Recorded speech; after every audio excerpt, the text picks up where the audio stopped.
大家好，我是小諾。今天用蓮藕搭配3個雞蛋，給大家分享一個創意新做法，不炒不涼拌，出鍋鬆軟又香甜，比蛋糕還要好吃。想學的點擊屏幕上的有用，一起看看我是怎麼做的吧。首先我們準備1隻蓮藕，3個雞蛋，雞蛋先把它放在一旁備用。我們先來處理一下蓮藕，在買蓮藕的時候，我們最好選擇這種2頭封閉帶藕節的蓮藕，這樣的蓮藕裡面的藕洞乾淨，不會灌進淤泥和髒東西。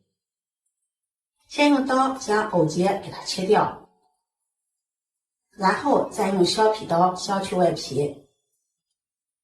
去皮後把蓮藕对半切開，這樣的蓮藕裡面的藕洞非常的乾淨，蓮藕潔白。然後再切成薄片。春天也是吃藕的季節，蓮藕清脆爽口，汁水甘甜，很受大家的歡迎。蓮藕吃法也是多種多樣，涼拌、炝炒、燉着吃、炸着吃，做法也是比較簡單。這個做法呢，我也是頭一次做。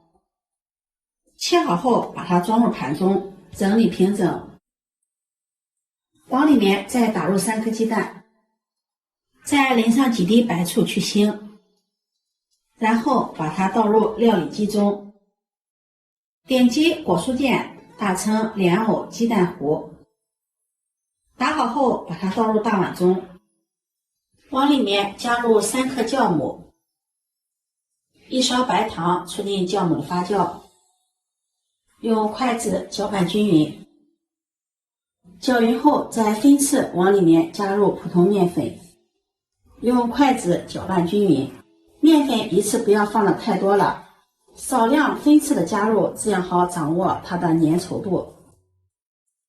一直攪拌至沒有乾面粉顆粒了，呈這種粘稠的糊狀就可以了。然後蓋上保鮮膜，找一個溫暖的地方，讓它醒發至2倍大。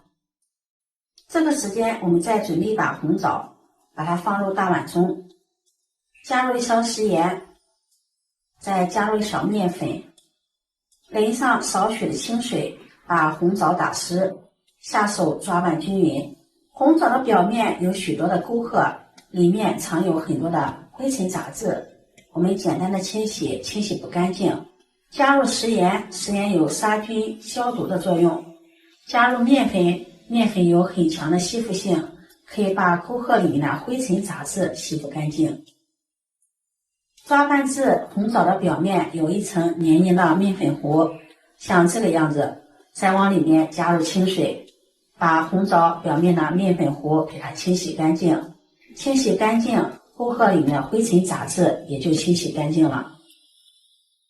洗淨後控水撈出，再用清水把紅棗多清洗2遍，直到清洗紅棗的水变得清澈了，把紅棗控水撈出，這樣清洗乾淨的紅棗吃着乾淨衛生才放心。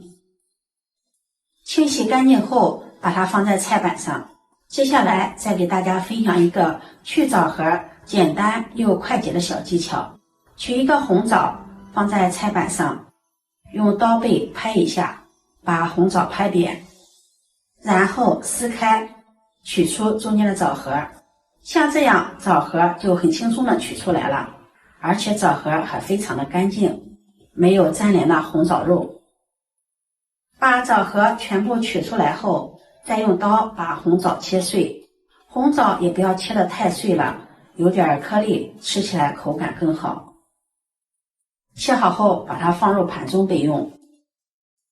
面糊醒发好了，體積變大了，用筷子攪拌一下，看一下裡面滿滿的蜂窩組織，用筷子攪拌攪拌，排排氣。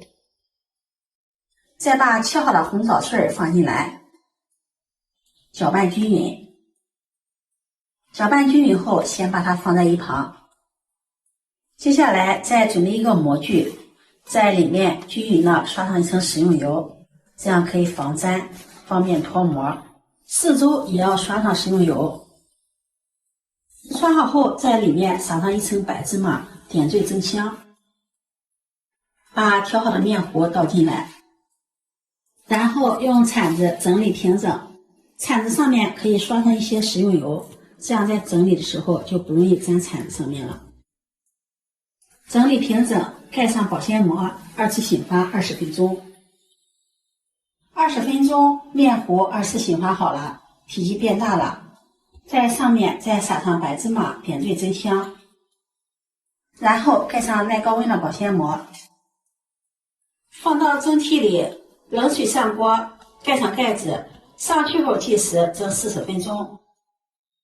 時間到了，關火燜5分鐘，防止回缩塌陷。时間到了，我們打開蓋子，看一下，非常的漂亮。按壓一下，蓬鬆暄軟，而且立馬回彈。像這樣蓮藕發糕就蒸好了，把它取出來，把它放在案板上，揭掉保鮮膜，一股淡淡的蓮藕清香味撲鼻而來，真的是太香了。稍微晾涼一下，用脱模刀在四周給它劃上一圈，這樣方便脫模。然後把它倒扣在案板上，把底座給它揭掉，看一下底部也是非常的光滑平整，按壓一下特別的蓬鬆暄軟。再用刀把它切成小塊，這樣方便食用。這樣做出來的蓮藕發糕特別的蓬鬆暄軟，而且中間夾雜着紅棗，還帶着紅棗的香甜味兒。切好後把它擺入盤中，就可以給家人們美美的享用啦。這樣做的蓮藕發糕蓬鬆暄軟，帶着淡淡的蓮藕清香味兒和紅棗的香甜味兒，咬上一口暄軟又香甜，發面的好消化，吃多了也不怕上火，老人孩子都愛吃，營養又健康。如果你喜歡，就收藏起來試試吧。喜歡我的視頻，記得點讚、關注、轉發，點我頭像可以看到更多美食視頻。我每天都會發布不一樣的視頻，我們下期視頻再見。